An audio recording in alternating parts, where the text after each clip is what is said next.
आजपर्यंत आपण सुपर हिरोसाठी लहान मुलांनी बिल्डिंगवरनं उड्या मारल्यात, त्यांच्यामुळं त्यांचा मृत्यू झाला. शक्तिमान येईल म्हणून काही मुलांनी उड्या मारल्या. त्यांचा सुपर हिरो येईल त्यांना वाचवायला, त्याला बघण्यासाठी भरपूर लहान मुलांचे जीव गेलेले.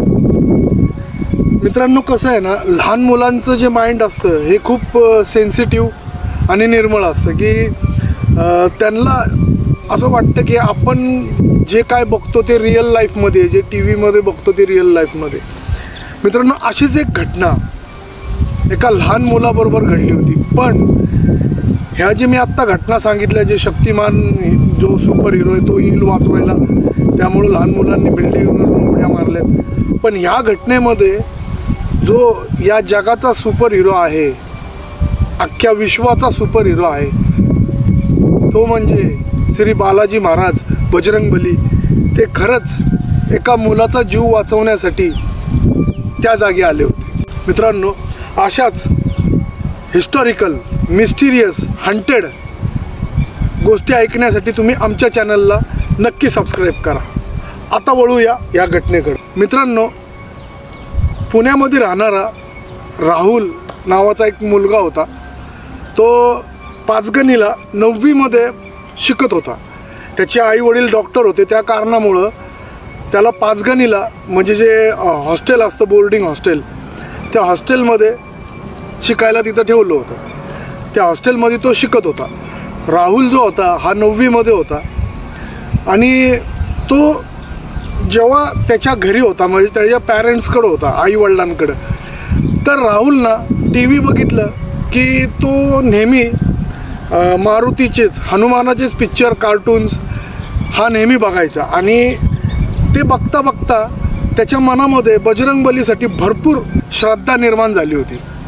आणि त्याचे जे आजोबा होते ते घरीच होते, ते घरीच असायचे. मग त्यांनीही राहुलला असं सांगितलं होतं की तू हनुमान चालिसा कंठस्थ पाठ कर. त्यांनी काय होईल की जेव्हा पण तुला एक्झाम द्यायची, तुला काही भीती वाटते, तेव्हा तू हनुमान चालिसा मनातल्या मनात बोल, बघ तुला कसलीच भीती वाटणार नाही, तुझा पेपरही चांगला जाईल. त्यामुळं राहुलला त्याच्या आजोबांनी आहे ना हनुमान चालिसा ही कंठस्थ पाठ करून घेतली होती. आता काय झालं, राहुल पाचगणीमध्ये त्या स्कूलमध्ये शिकत होता. आणि त्याचा जो 9वीचा क्लास होता त्याच्यामधला तो टॉपर होता त्याच्या वर्गातला. आता पाचगणीसारख्या ठिकाणी जी स्कूल होती, तिथंच हॉस्टेल होतं, तिथं भरपूर श्रीमंत लोकांची मुलं पण शिकायला असायची. आता त्या राहुलच्याच वर्गातली काही मुलं, 4-5 मुलं ही त्याच्याबरोबरच शिकत होती. पण त्यांना एका गोष्टीची जळण होती की राहुल दरवर्षी टॉपला येतो. आणि हे जी मुलं होती, ही मुलांच्या डोक्यामध्ये त्याच्याबद्दल एक राग, तिरस्कार निर्माण झाला होता. मित्रांनो, ह्या मुलांना एक दिवशी पाचगणीमधल्या त्यांच्या स्कूलच्या बाजूच्या बाजूला एक ठिकाण होतं, जे पडीक कन्स्ट्रक्शन होतं. तिथं काहीतरी बोलतात की स्कूल वगैरे बनवणार होते, पण ती शेवटपर्यंत झाली नाही. त्या ठिकाणाबद्दल कळलं आणि त्यांना असं कळालं की त्या ठिकाणी रात्रीच्या पारी, म्हणजे साधारण 7-8च्या नंतर कोणीच जात नाही. आणि तिथं जो जातो तो परत येतच नाही. आता ही जी मुलं होती 4-5 जण, यांनी एक प्लॅन केला की आपण राहुलला आहे ना गोड बोलून तिथं न्यायचं आणि तिथंच सोडायचं, म्हणजे राहुल परत येणारच नाही. आता ती पण लहान मुलं होती 9वीतली, त्यांना काय एवढी अक्कल. आता त्यांनी राहुलला वगैरे बोलले, त्याच्याशी गोड बोलले आणि राहुलला कसं तरी पटवलं. आता राहुल त्यांना बोलला की ठीक आहे आपण खेळायला जाऊ, पण अरे तो वॉचमॅन सोडल का. ह्या मुलांनी काय केलं की आम्ही वॉचमॅनचं बघून घेतो, आपण त्याची नजर चुकून जाऊया, पण लय मजा येईल, आपण तिथं मस्तपैकी लपाछपी वगैरे खेळूया. आता राहुल पण लहान, त्याला काय माहिती, तो त्यांच्याबरोबर गेला. ते जे ठिकाण होतं त्यांच्या स्कूलपासून काहीतरी एक किलोमीटर अंतरावर होतं. ते तिथं गेले. आता रात्रीची, संध्याकाळची 6-6:30ची वेळ होती. हे तिथं गेले, हे तिथं खेळले, पहिले क्रिकेट खेळले. आता थोडा अंधार पडू लागला. त्यामुळं राहुल त्या मुलांना बोलला, अंधार पडतो, आपण आपल्या हॉस्टेलला जाऊया. ही मुलं काय म्हणाली, अरे थांब ना, अजून आपल्याला भरपूर खेळायचं, काय नाही होत, आणि वॉचमॅनने आपल्याला पाहिलं नाही. मग ह्यांनी पुन्हा नवीन गेम चालू केला. हे म्हणाले की आपण आता आहे ना आपण लपाछपी खेळूया. आता हे सगळे तयार झाले, 5-7 जण होते. तर राहुलला ते म्हणाले की तू एक काम कर, तुझ्या पहिलं राज्य तू लप, आम्ही तुला सगळे शोधणार. तर राहुल म्हणाला की अरे सगळेच लपा ना आणि एकावर कुणातरी राज्य घेऊ. त्याच्यातला जो दुसरा मुलगा होता तो म्हणाला ठीक आहे माझ्यावर राज्य घेतो मी आणि तुम्ही सगळे लपा. आता ह्यांचे सगळ्यांचं प्लॅनिंग तर झालं होतं. तर राहुलला अशा ठिकाणी त्यांनी पळत पळत गेले त्या कंस्ट्रक्शनच्या आत आणि हे सगळे तिथं लपले राहुल समोर.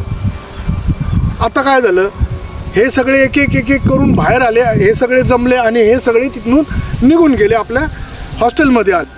रात्रीची आता 7:30-8च्या पुढचा टाईम झाला होता. राहुलला कळतच नव्हतं की काय आहे नक्की, हे कुठं गेलेत आणि आवाज पण येत नाही कुणाचा. राहुल त्या कंस्ट्रक्शनमध्ये अशा जागी अडकला होता, अशा जागी लपला होता की तिथनं त्याला सहजासहजी बाहेर येता येत नव्हतं. राहुल खूप घाबरत होता, पूर्ण अंधार. मित्रांनो, राहुलला त्याच्या आजोबांनी सांगितलेली एक गोष्ट आठवली. जेव्हा पण तुला भीती वाटेल, जेव्हा पण तुला असं मनातून आतून घाबरल्यासारखं होईल, तेव्हा तू हनुमान चालीसा वाच. तर राहुलच्या ते डोक्यामध्ये चाललंच होतं. तेवढ्यात साधारण 8:30-9ची वेळ होती. राहुलला कोणतरी त्या कंस्ट्रक्शनवरनं पायऱ्यावरनं चालत येत आहे असं ऐकायला येत होतं आणि राहुल ज्या जागीच लपला होता त्याच्यासमोरच त्या पायऱ्या जात होत्या वरपर्यंत. आता राहुलच्या आजूबाजूला काही पत्रे पडले होते, तो त्याच्या मागं लपला होता. आता काय झालं, राहुल आता समोरच बघत होता. तर त्यांनी पाहिलं त्या अंधारामध्ये पायऱ्यांवरनं कोणतरी थोडासा प्रकाश पडत होता. त्या प्रकाशामध्ये त्याला दिसलं की कोणतरी असं विचित्र पाय आहेत, म्हणजे उदाहरणार्थ अस्वल वगैरे कसं असतं तसे पाय आहेत आणि ते खाली माणसासारखे चालत दोन. त्याला एवढी भीती वाटली की हे कोण आहे. आता ते जे पाय आहेत ना ते हळूहळू असे क्लिअर होत चालले होते, म्हणजे पूर्ण आता कमरेपर्यंत त्याला दिसत होतं. बघतोय तर काय, ते पूर्ण तो जो कोण व्यक्ती होता त्याच्या अंगावर पूर्णपणे अस्वलासारखी केस होते. ते बघून राहुल एवढा घाबरला. आता त्याला काहीच कळत नव्हतं.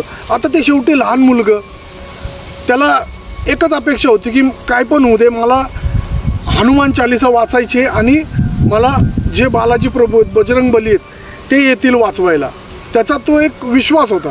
तेवढं तो हनुमानांना तेवढी भक्ती करायचा मनातून, तेवढं मानायचा. त्यांनी काय केलं, आता तो जो उतरत होता तो राहुलच्या दिशेलाच येतो. त्यांनी राहुलने त्याला पाहिलं. बघतोय तर काय, तो विचित्र एकदम चेहऱ्यावर केस वगैरे एकदम घाण दिसणारा, दात बाहेर. हे बघितलं राहुल आता जोरात हनुमान चालीसा पाठ होती, त्याला कंठस्थ होती. त्यांनी जोरात हनुमान चालीसा बोलायला सुरुवात केली, बोलायला. आता तो तरी पण पुढे येतो. आता काहीच वेळ झाला होता, अचानकच ती जो काय शक्ती होती, ती जी शक्ती होती ती अचानकच तिला असं उचलून आपटल्यागत व्हायला लागलं आणि ती ओरडायला लागली. राहुल तिथंच बसून जोरात हनुमान चालीसा वाचत होता, बोलत होता जोर. आता ती शक्ती आहे ना, अशी लिटरली असं वाटत होतं की कोणतरी त्याचे पाय धरतंय आणि गोल फिरून आपटतंय. हे बघून राहुल तर खूप घाबरला. ती शक्ती, तो जे दिसत होतं त्याला ते केसाळ, जो कोण वाईट शक्ती होती ती त्याच्या जवळ यायला बघते. कोणतरी तिला केसाला धरून गोल फिरून आपटतंय, कोणतरी त्याचा हात खेचून भिंतीवर फेकतंय. हे राहुल सगळं डोळ्यांनी बघत होता. राहुल आता जोरात हनुमान चालीसा जोरात बोलायला लागला. काही वेळानंतर राहुलला चक्कर आली आणि राहुल तिथंच बेशुद्ध झाला. आता सकाळ झाली तर राहुलला शुद्ध आली तर राहुल बघतोय तर मी इथं अडकलोय, मी अशा ठिकाणी. म्हणून तो तिथनं उठला आणि बाहेर निघाला आणि तो पळत त्याच्या स्कूलमध्ये गेला. आता त्या वॉचमॅननी त्याला येताना पाहिलं. वॉचमॅन त्याला बोलला, तू रात्रभर कुठं गेला होता. तो घाबरत सगळं सांगितलं त्यांनी. मित्रांनो, ही घटना राहुलने जेव्हा त्या वॉचमॅनला सांगितली तर वॉचमॅनच्या पायाखालची जमीनच आदरली. वॉचमॅन त्याला म्हणाला की तू तिथं कसा काय गेला होता आणि तुला कोणी नेलं होतं तिथं. तर त्यांनी सगळा घडलेला प्रकार सांगितला. वॉचमॅननी त्याला प्रिन्सिपलकडे नेलं. राहुलच्या अंगावर काय जखमा होत्या त्या बघितल्या. मग प्रिन्सिपलनी हे विचारलं की तू कसा वाचला.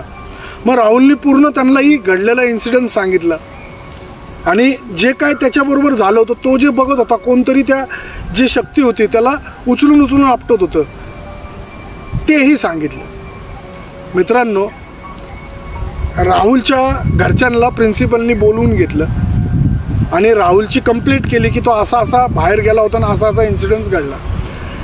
त्याची आई थोडी धार्मिकच होती, त्याचे आजोबाही धार्मिक होते, त्यामुळं त्यांनी राहुलला एका पंडितकडे नेलं आणि हा घडलेला इन्सिडेंट सांगितला. हा जो पूर्णपणे राहुलबरोबर घडलेला प्रकार राहुलच्या तोंडून त्या पंडितला, ज्या गुरुजींना सांगायला लावला, त्या गुरुजींनी ते ऐकलं आणि थोड्या वेळ ते ध्यानस्थ बसले.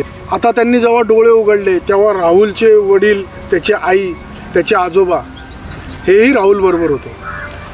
ते जे गुरुजी होते त्यांनी त्यांच्या घरच्यांना हे सांगितलं, हा तिथून परत आलाच नसता, हा तिथंच संपला होता.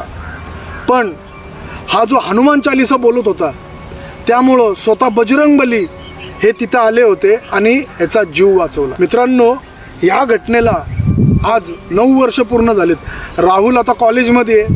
ही घटना आम्हाला राहुलच्याच आईने पाठवली. मित्रांनो, सुपर हिरो आपण जेवढे टी व्हीमध्ये बघतो त्याच्यामुळं किती मुलांचा जीव गेला, पण आपण या विश्वाचा जो खरा सुपर हिरो आहे, कलियुगामधला एकमेव असा देव आहे जो अजूनही धर्तीवर आहे, ते म्हणजे आमचे प्रभू बालाजी प्रभू बजरंगबली. आपण त्यांना विसरून जातो.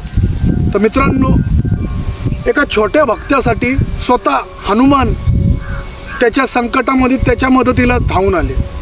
मित्रांनो, अशा सत्य घटना ऐकण्यासाठी तुम्ही आमच्या चॅनलला नक्कीच सबस्क्राईब करा. धन्यवाद. जय बजरंगबली.